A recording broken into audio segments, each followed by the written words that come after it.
Bonjour tout le monde. Ça fait une éternité les gars qu'on s'est pas retrouvés dans une nouvelle vidéo vlog clairement. La dernière vidéo, on va dire un peu longue que je vous ai postée, c'était la vidéo au sujet de l'allaitement, est-ce que je regrette ou pas. Et aujourd'hui, je voulais vous faire un vlog pour vous expliquer un petit peu tout ce qui s'est passé ces dernières semaines et également tout ce qui va se passer ces prochaines semaines. Voilà.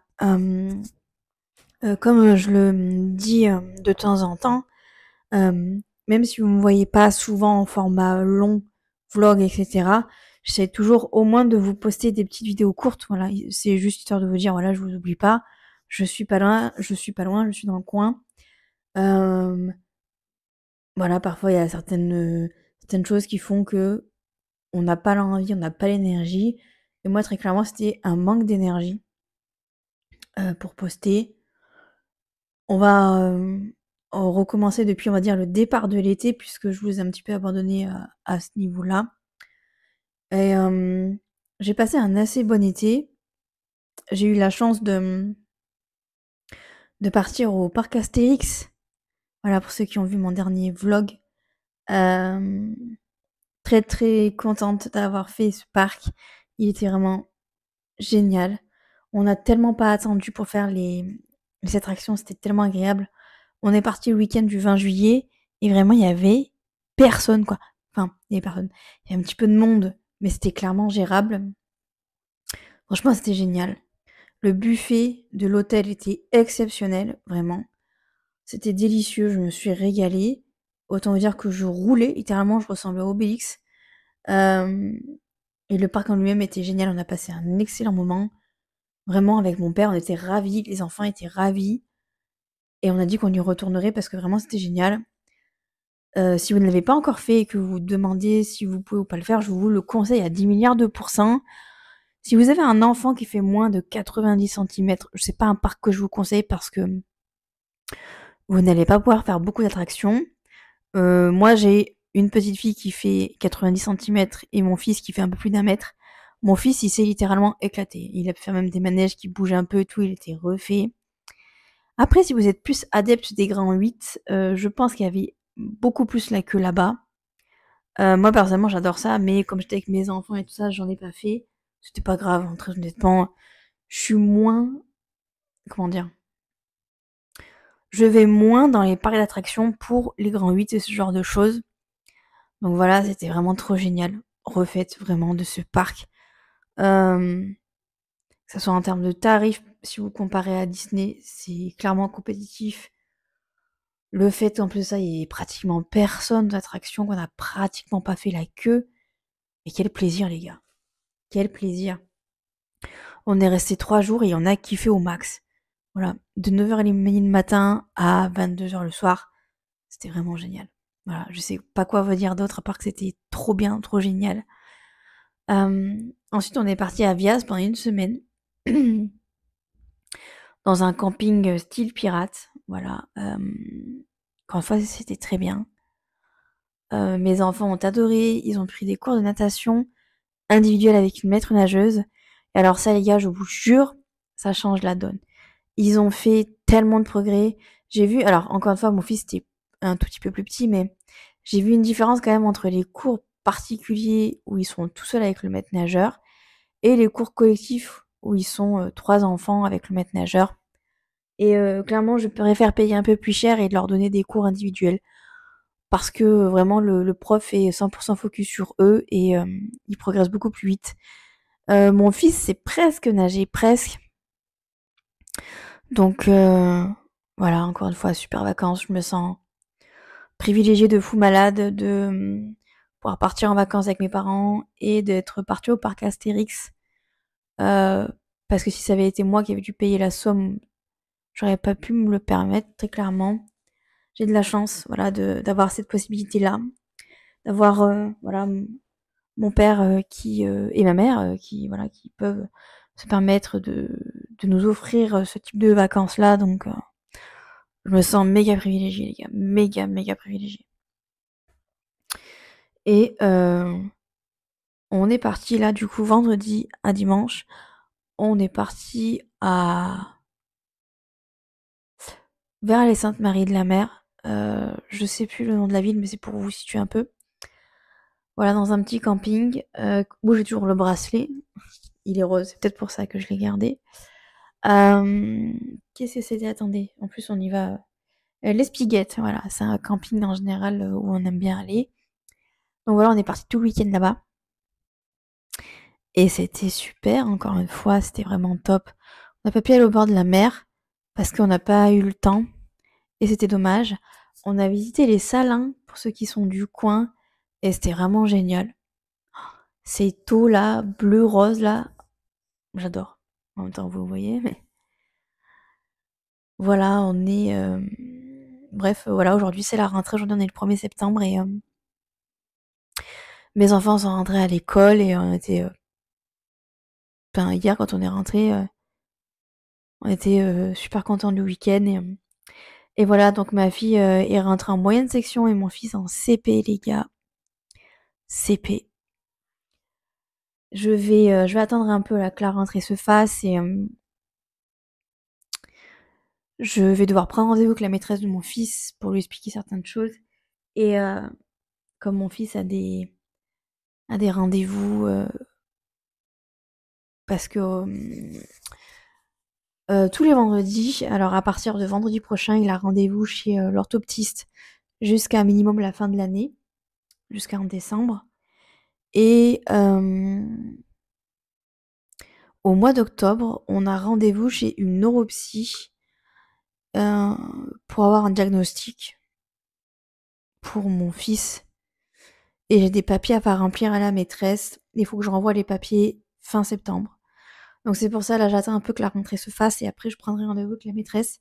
Encore une fois, je sais pas trop comment se passe la sortie des classes parce que par exemple l'année dernière, il était en grande section et la maîtresse, on pouvait facilement l'attraper. Là, je sais pas trop comment ça va se passer, où est-ce qu'on va devoir les attendre et tout ça, donc j'attends tout à l'heure euh, pour voir voilà comment c'est organisé tout ça. Donc c'est pour ça que j'attends un peu là que la rentrée se fasse et après je ferai passer les papiers et je prendrai rendez-vous pour lui expliquer tout ça. Et puis de toute façon, il faut que je la voie quand même assez rapidement pour lui expliquer par rapport à l'orthoptiste. Donc bon bref. Euh... Voilà. Voilà ce que je pouvais vous dire par rapport à ça. J'ai fait du coup 2 semaines d'essai sur les 2 semaines où j'avais pas mes enfants dans un King Jouet. D'ailleurs, il faut que je retourne au magasin voilà, pour qu'on débriefe. Parce qu'en fait, j'ai chopé le Covid et j'ai pas pu aller les 2 derniers jours où je devais y aller. Donc j'étais en contrat avec France Travail, j'étais en période d'immersion. Et alors, une chose que je ne referai plus, c'est de travailler comme ça sur mes 2 seules vraies semaines de vacances. Heu, Parce qu'en fait, ça m'a flinguée. Alors oui, j'ai eu le Covid, ça c'est clair, ça m'a niqué. Franchement là, le Covid, il m'a couché. J'avais en fait, si vous voulez, une pharyngite avec des symptômes Covid, mais le médecin pense que j'avais le Covid parce que clairement, j'avais tous les symptômes. J'avais juste un test Covid négatif, mais mes parents ayant eu le Covid, voilà, avec ce même type de symptômes, avec une toux qui dure. Dites-vous que je suis bien seulement réellement bien depuis vendredi, alors que le Covid, je l'ai depuis 2 semaines déjà. Enfin, je l'ai déclaré il y a un peu plus de 2 semaines. Donc j'ai toujours cette toux là qui reste et qui veut pas partir. Et ce qui fait qu'en fait, ben, je suis très fatiguée. Donc, mais il n'y a pas que ça qui fait que je suis très fatiguée. Euh, c'est sans doute l'une des choses que je m'apprête à vous dire, sans doute l'une des choses les plus difficiles pour moi à dire. Et j'exagère vraiment pas. Mais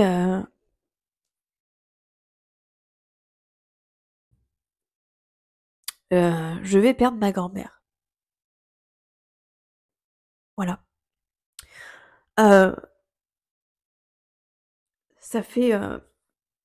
Bon, encore une fois, si vous suivez les vlogs, je vous parlais de son état de temps en temps. Et ça fait un moment, vous voyez, que je me prépare à la perdre. Alors, pour rappel, c'est du coup la mère de mon père, donc celle qui a 97 ans.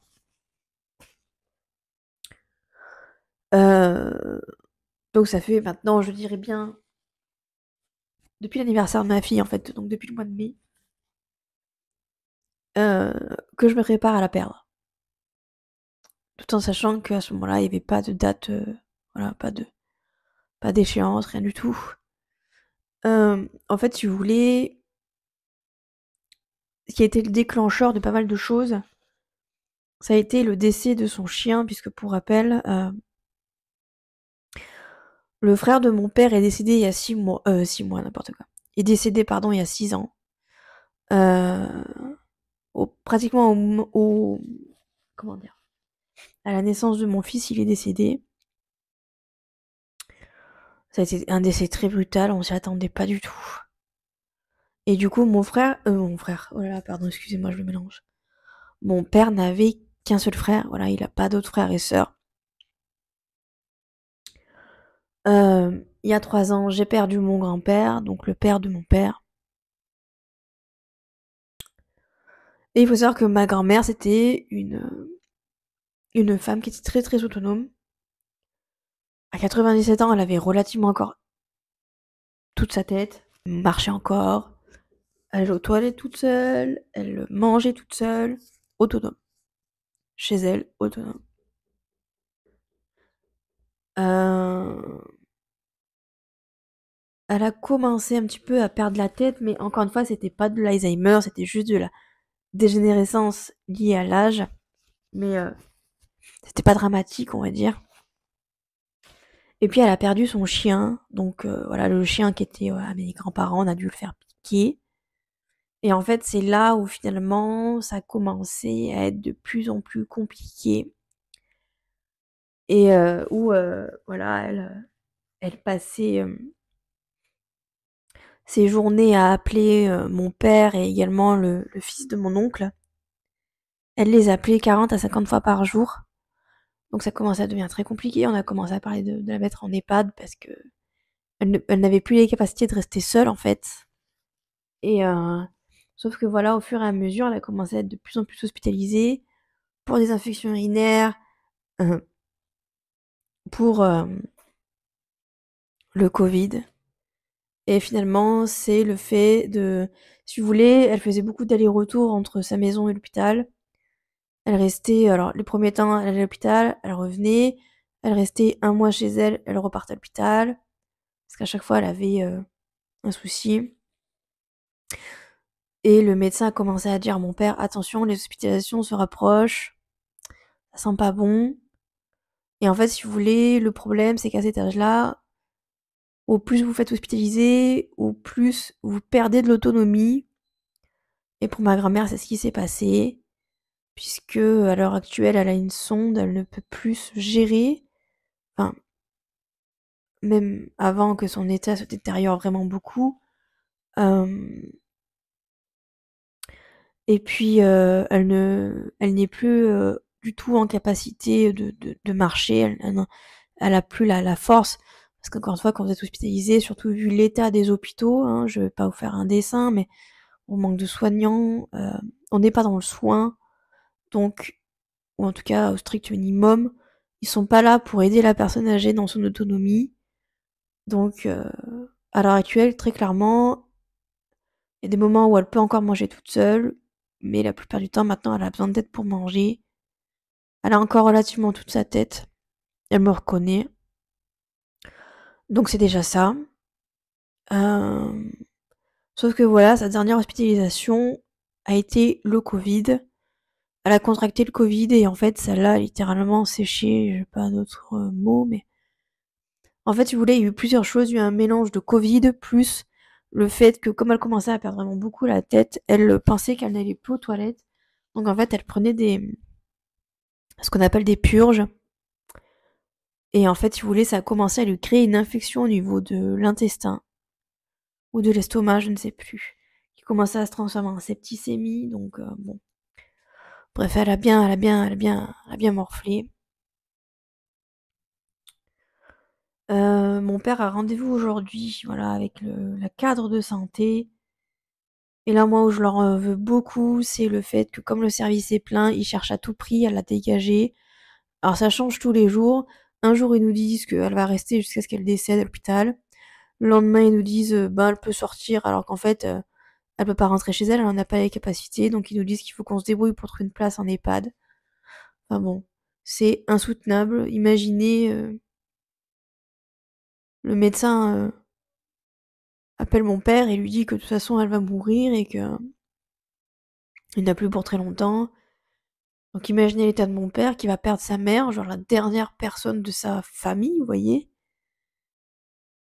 Et pour après qu'on lui dise ah bah non mais là elle peut sortir mais il faut qu'elle aille en EHPAD. Tout ça parce qu'il manque de lits et qu'ils ont besoin de place. C'est inhumain je trouve.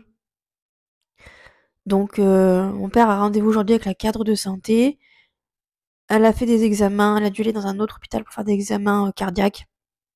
Apparemment, d'après les dires qu'il a eu de par son neveu, parce qu'apparemment ils sont même pas capables d'appeler mon père, apparemment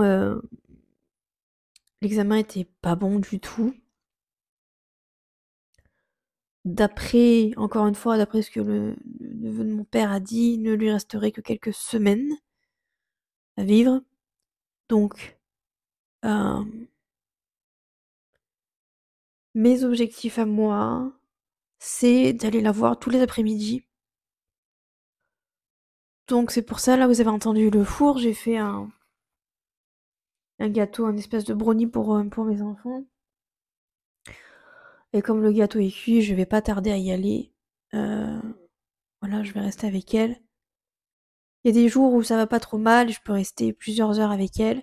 Puis il y a des jours où elle est pas là, voilà, elle est trop fatiguée, donc je reste 20 minutes, pas plus. Donc voilà, je vais pas tarder à y aller. Normalement, mon heure, c'est je vais la voir vers 4 heures. Sauf que là, 4 heures, c'est l'heure où je me prépare pour aller chercher mes enfants. Donc c'est pour ça, là, j'y vais en début d'après-midi. Donc pour l'instant, les après-midi sont entièrement consacrés et à ma grand-mère et au fait d'aller chercher aussi mes enfants à l'école. Mais voilà. Euh, euh, j'ai hâte là d'aller la voir parce que ça fait plusieurs jours que je peux plus aller la voir parce que j'avais mes enfants. Et mes enfants se pourraient être dans le service. On a fait un FaceTime là quand ils sont rentrés de chez leur père, histoire qu'ils la voient un peu. Mais c'est une image qui peut choquer. Alors elle a pas des tuyaux, ce genre de choses, mais elle est, elle a pas le teint, voilà, comme d'habitude. Elle est assez creusée au niveau du visage. Bref, c'est des images qui sont choquantes, clairement. Donc c'est euh, c'est assez douloureux. Pour moi, c'est très très douloureux parce que je sais qu'elle me reconnaît et c'est elle est toujours dans un truc de dire bon quand est-ce que je rentre chez moi, alors que la vérité c'est qu'elle ne rentrera plus chez elle. Donc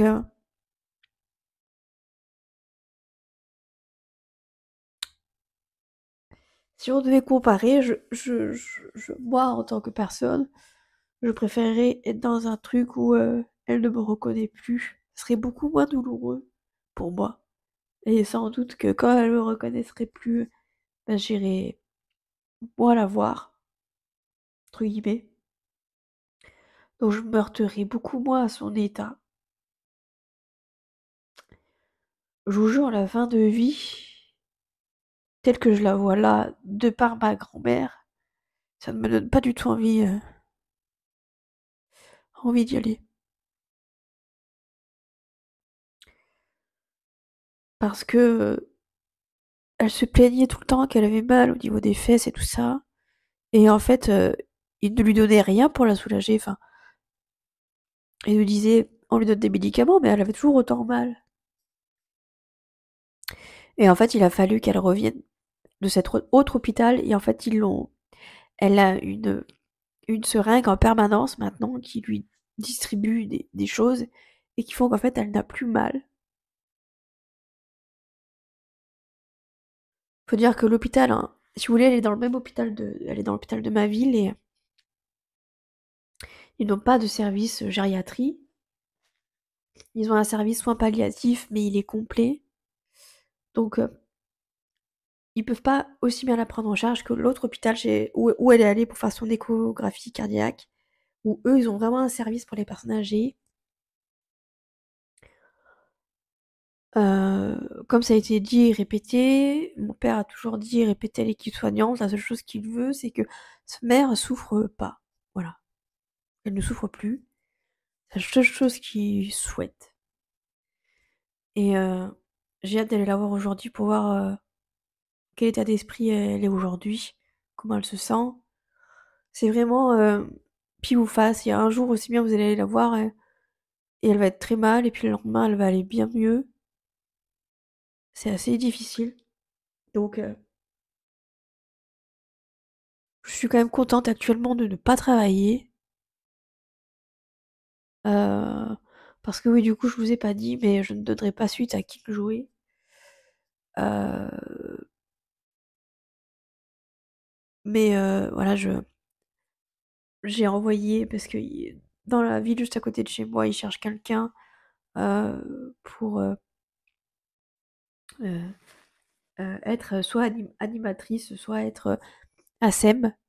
Donc je postulais pour les deux. Donc écoutez, on verra bien. Mais actuellement, je suis contente de ne pas travailler en fait pour pouvoir profiter des prochains jours. Je sais même pas. Vous savez, mettre une date butoir sur le décès de quelqu'un. On m'a dit, oh, il y en a que pour 15 jours, mais des fois, les personnes, elles vont au-delà de ce pronostic et j'espère très honnêtement qu'elle ira au-delà de ce pronostic, même si je sais que ça va pas durer pendant des mois. Et voilà, j'espère juste que l'équipe soignante fera ce qu'il faut, en fait. Parce que je suis assez dépitée quand je vois la prise en charge.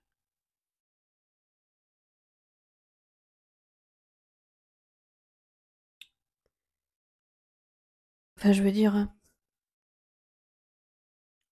il y a des jours où elle va pas manger. Il y a personne qui va se mettre à côté d'elle et essayer de lui faire manger, ne serait-ce que quelques bouchées. Elle mange pas, elle mange pas. Voilà. Et encore une fois, je veux pas critiquer les soignantes ou les infirmières, mais c'est juste qu'en fait, je suis dans une agro-préhension. Et pour vous expliquer un peu, il y a une fois où il lui avait enlevé sa sonde. Donc elle avait juste une protection, une couche. Et arrivé à 18h, juste avant le repas, il y a deux aides-soignantes qui arrivent et qui lui disent oh, on va vous mettre sur la chaise, pour aller aux toilettes et tout ça. Mon père était là, donc avec mon père, on sort. Et en fait, de là, j'apprends que la dernière fois où elle est allée aux toilettes, c'était en début d'après-midi.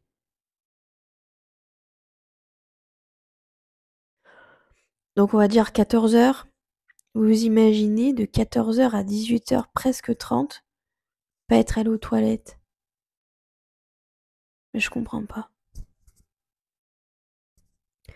Sachant que l'hôpital de ma ville, c'est pas un gigantesque hôpital, vous voyez, c'est un petit hôpital. Je comprends pas. Il y a clairement un manque de communication énorme, heu, où mon père, on lui explique jamais les choses.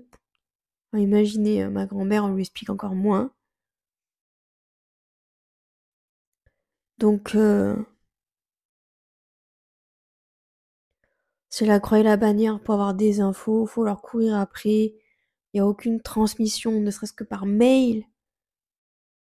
Je sais pas, je comprends pas. Puis un coup c'est un médecin, après c'est un autre. Enfin Encore une fois, je m'interroge. Je suis dans l'incompréhension.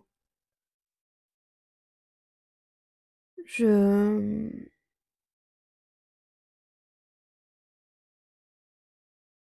j'ai hâte que mon père m'en dise plus par rapport à ce rendez-vous-là qu'il va avoir aujourd'hui. J'espère juste que mon père ne va pas péter un plomb parce que, il en a un peu marre et je comprends. La dernière fois déjà, il s'était un peu énervé en leur disant que voilà, il pouvait pas, le lundi lui dire que sa mère allait mourir et puis, le mercredi lui dire que bon, elle peut sortir, elle peut pas rentrer chez elle parce qu'elle a pas les capacités, mais vous pouvez la mettre en EHPAD. Bah oui, bien sûr, mais, croyez quoi? Que ça se fait comme ça de mettre quelqu'un en EHPAD. Les dossiers sont faits, on est en attente et puis très honnêtement, au vu de son état, pourquoi la mettre en EHPAD? Alors qu'elle va clairement mourir, enfin, laissez-la quoi. Dès qu'il la ballotte d'un service à un autre, a l'impression qu'elle va mourir parce qu'elle est pas bien. Le bien-être, il est pas respecté, c'est de la maltraitance quoi, c'est mais bon, il leur faut de la place donc enfin bon. Je suis très peinée, très, très peinée et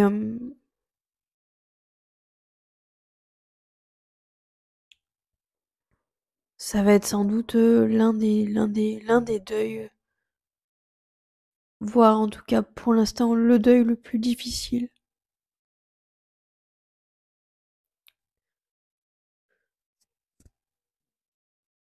C'est très compliqué pour moi parce que tous les jours je suis sur le qui-vive, dès que je reçois un message, dès que je reçois un appel et plus toutes les choses que je dois faire et que je dois tout faire pour que ça rentre sur une matinée, les rendez-vous, les trucs, les appels téléphoniques à droite et à gauche parce qu'il y a des problèmes, parce qu'il y a des trucs. Me déplacer parce qu'il y a des papiers que j'ai pas encore reçus, enfin bon. J'espère, régulariser tout ça là, dans les jours qui arrivent. Donc je je suis une personne de base qui est hypersensible, donc la moindre chose peut me faire déborder. Mais imaginez, je suis dans un contexte de deuil, même si ma grand-mère n'est pas encore décédée, mais ça fait plusieurs mois que je m'y prépare et là on arrive à l'arrivée finalement. Et d'autant plus difficile pour moi, c'est le fait de me dire que mon père va perdre sa mère et ça je sais pas pour vous, mais je crois que probablement que vous voyez, je me calque. Ça fait bizarre de dire ça, mais mon père va finalement être orphelin, vous voyez. Bon, mon père, il arrive à avoir 60 ans, vous voyez, mais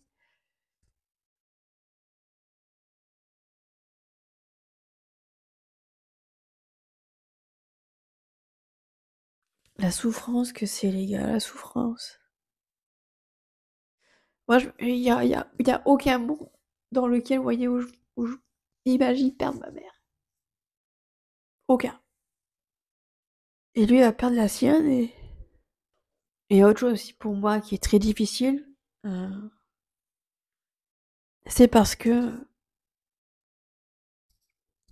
mes grands-parents, du côté de mon père, m'ont toujours mise sur un piédestal.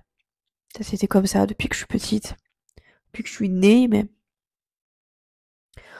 J'ai toujours eu une place, très importante, trop importante sans doute dans leur vie à eux et mon grand-père sur la fin, il perdait un peu la tête donc il nous reconnaissait mais c'était pas pareil, vous voyez? On pouvait pas avoir de discussion comme c'est encore le cas avec ma grand-mère. D'aussi loin que je me souviens de ma grand-mère, à chaque fois, elle me disait: «Tu pas combien je pense à toi tous les jours, que je me dis: "J'espère qu'elle va bien", machin»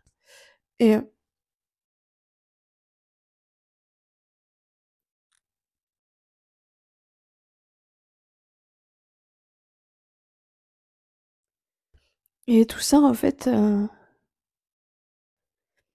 je m'apprête à dire adieu à tout ça, vous voyez? Très douloureux.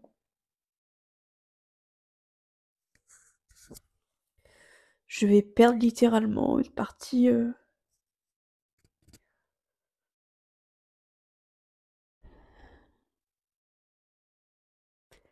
de mon héritage finalement. Une partie de moi, une partie de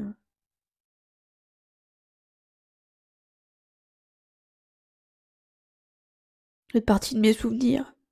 Et ça, c'est très douloureux. Très, très douloureux. Les anniversaires seront plus les mêmes.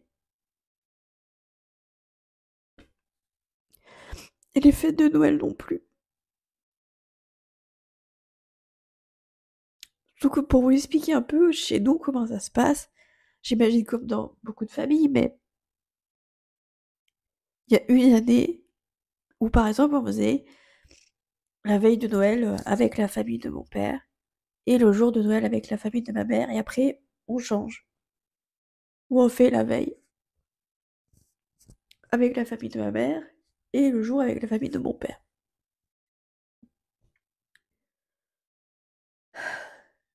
Je vous laisse imaginer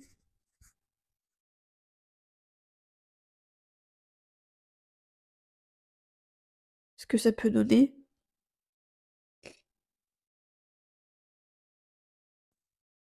Pour Noël qui va arriver.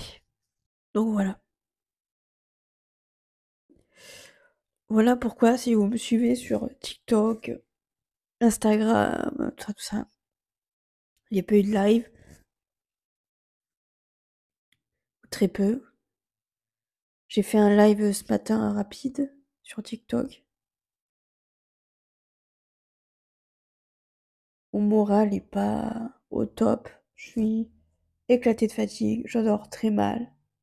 J'ai quand même 2 enfants à gérer, tout ça, vous voyez? Une vie pro à essayer de voyez, essayer de coudre les choses, pour essayer de faire quelque chose.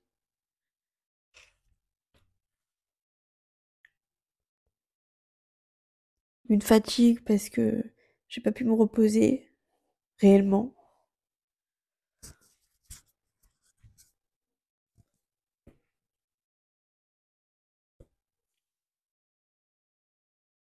Bref. Je vais aller, regarder le gâteau quand même. Ça fait un moment qu'il a sonné le four. Je vais vous laisser là. Ça aura pas été une vidéo, super gaie et voilà, je suis désolée. Si vous voulez voir certaines vidéos sur le compte, n'hésitez pas. Heu, Surtout qu'on va arriver là sur la période de voilà, on est sur la rentrée bien évidemment, mais mine de rien Noël, c'est bientôt. Je pense savoir, ce que je vais offrir à mes enfants, donc on en reparlera probablement dans une prochaine vidéo. Sur ces paroles, hem, je vous souhaite, une bonne semaine. Voilà. Je vous dis à très vite dans un nouveau vlog et puis voilà. Je vous fais des bisous et je vous dis à très vite. Bisous tout le monde.